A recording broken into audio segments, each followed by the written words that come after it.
details from me later about that.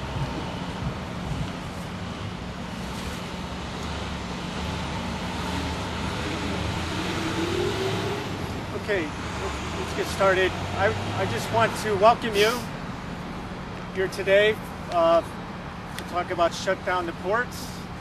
We're standing in front of the World Trade Center, as you can see, partly because EGT, and a multinational grain conglomerate, has offices here in this building, and also they have offices and business down at the ports.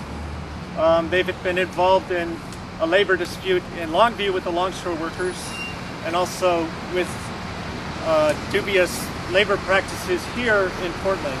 So they're partly something that we're targeting. And I just want to talk for another minute about just the facts, just the logistics of what's going to happen on December 12th. So we have a day of action to share, as well as insights from the workers, the veterans and organizers that I've just introduced, about the significance of shutting down Wall Street on the waterfront.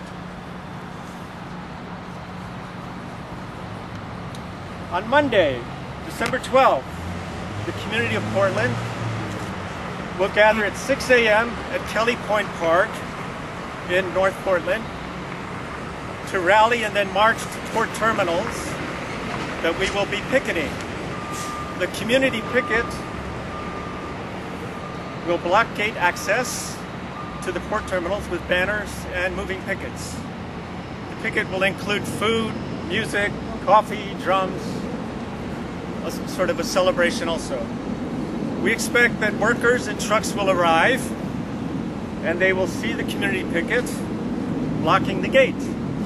An arbitrator will be called, and we fully expect that the workers and the truck drivers will respect the community picket, as they have many times in the past. The port workers have a long and proud history of doing so. The community picket will remain up that day so long as is needed to shut down work for the entire day of Monday the 12th. Okay, so that's just the facts, the logistics. And next I want to introduce more of our other speakers today to talk about why. And first, let's hear from Becca Lewis. She's a rank and file union member. Hi, I'm Becca Lewis. That's BECCALEWIS. And I'm a rank and file union member. Occupy Portland is a big tent that represents all of the 99%. And I think it's important to remember that while unions are part of the Occupy movement, we also represent the 89% of workers that don't have a union, and the millions that are un- and underemployed, as well as students and retirees. We represent the whole 99%. Shut down the port is an action of the Occupy movement, not only here in Portland, but in the 23 other cities that have signed on to participate in this call to action, including Anchorage, Vancouver, BC, Seattle, Tacoma, Longview, Oakland, LA, and San Diego. This action will bring together all workers from the 99%, organized and unorganized alike, those from the ports, those from the trades, and those workers who don't have union representation. Workers face stagnant wages, and the corporations in power are consistently funding legislation like we saw in Wisconsin that attacks our right to organize unions, and legislation like SB 1070 in Arizona that works to put immigrant workers in prison. We also face legal restrictions on our rights to organize in our unions effectively. Shut down the port, community picket shows that workers will not be divided. We are united. We recognize that the 1% has an unacceptable level of wealth and power, and workers will organize together to change our broken system.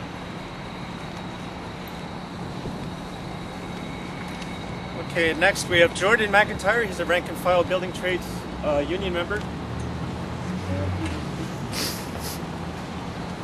Hi, my name is Jordan McIntyre. That's JORDANMC, capital I, NTYRE, and I'm a rank and file building trade union member. Occupy Portland has banded together with other West Coast occupations to target Wall Street on the waterfront. There are two cases in particular that highlight the control that Wall Street has of our public waterfronts. One of them is EGT. EGT Development is refusing to honor ILWU contracts in Longview, Washington. We stand in solidarity with the ILWU in their struggle against this union buster. Our action is independent of the ILWU. However, we've been inspired by the longshore workers' direct actions against EGT, and we are very unhappy by the repression they are facing by the cops and the courts, which is similar to the repression we have been facing. We know that if the 1% busts the ILWU, they will try to drive down all of our wages. Another case is the SSA.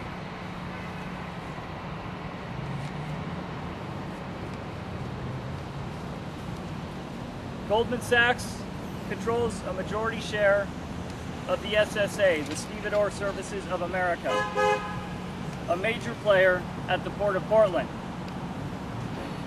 The SSA is also repressing immigrant port truckers who are trying to organize their workplaces in the Port of LA, which is why Occupy LA put out the call for solidarity picket lines up and down the West Coast. Port truckers in Seattle are also facing low pay, discrimination, and unpaid time wasted at entry gates, and we are in solidarity with them. Pickets, strikes, and actions are not an uncommon part of workers' struggles. Many of the things we take for granted were fought through hard battles and won by collective action, whether that's the 8-hour workday, maternity, paternity leave, sick days, or simply safe working conditions. But the port shutdown is modeled on the kind of community action that targets egregious corporate interests and demands fundamental change beyond the workplace. Pickets at the ports have been used to fight apartheid, to demand an end to wars, to block ships carrying sweatshop cargo, and to take important political stands. Our community picket on December 12th marks a turning point in the Occupy movement, where we say enough to Wall Street corporations using our public infrastructure to amass immense wealth and power. We march on the ports to demand that Wall Street be held accountable for bad business practices and remind us that worker struggles, pickets, strikes are what enable the gains that we enjoy today. Okay. Next is Dustin Hawks. He's an Iraq War veteran. Hello, Dustin Hawks, D-U-S-T-I-N-H-A-W-K-S, U.S. Navy veteran. Veterans are the working class. When they come home, jobs need to be available, good living wage jobs. Veterans for Peace recognizes the important role of organized labor in making this possible and recognizes workers' rights are human rights. We support the statement put out by Scott Olsman, veteran from Oakland, that veterans respect labor and expect all workers to respect our community picket. Thanks.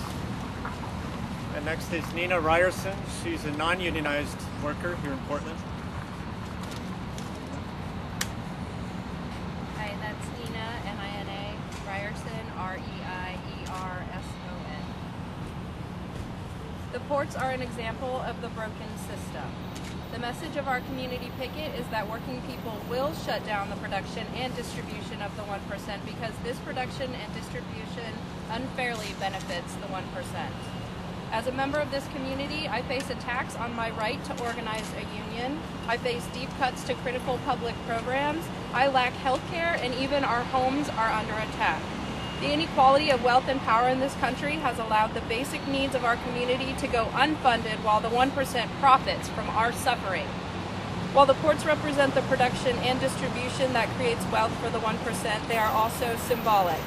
The ports are a symbol of how the 99% goes to work every day and yet struggle to make ends meet. We will shut down work on December 12th to show that the workers are the engines of our economy. And we are done creating wealth that bypasses us and goes into the pocket of the wealthiest 1%. Okay, and finally, our last speaker is Arthur Stamoulis, and he's a trade justice organizer. Good morning. Again, my name is Arthur Stamoulis, S-T-A-M-O-U-L-I-S. I'm here today as a member of the Occupy movement, but my day job involves some trade policy analysis, and I was asked to put Monday's action in a bit broader context. You know, up and down the West Coast, we've got ships and shipping containers coming into our ports full and far too often leaving empty. And the reason for that is because of trade policies like NAFTA, the WTO, that were written by and for large corporations and make it easier for jobs to be shipped around the world to wherever labor is the most exploited and environmental regulations are the weakest. You know, in the logic of these corporations, why make something in Oregon when you can pay workers even less to make it in Mexico? And why make it in Mexico when you can pay workers even less to make it in China? And today they're asking, you know, why make things in China when we can pay workers even less to make them in Vietnam? That's the twisted logic of these corporations and the policies that our government is putting in place to make their jobs easier. And the results of this are clear to anyone who's willing to look. I'm going to talk for a second about the impacts locally, but these are impacts that are felt around the world, and we shouldn't be fooled for a second that working people anywhere benefit from this, because these trade agreements are devastating the lives of working people, family farmers, and the unemployed worldwide. You know, since NAFTA and these other trade agreements were enacted, our trade deficit has exploded. It was over $800 billion in 2008. If things continue on their current course, it's soon going to be over $1 trillion a year. A trade deficit that large means job loss and depressed wages for working people in this country. The U.S. Labor Department has already certified over 2.5 million jobs as being offshored, and that number doesn't even include service sector work, like the call centers and the computer programming jobs that are continually being shipped overseas.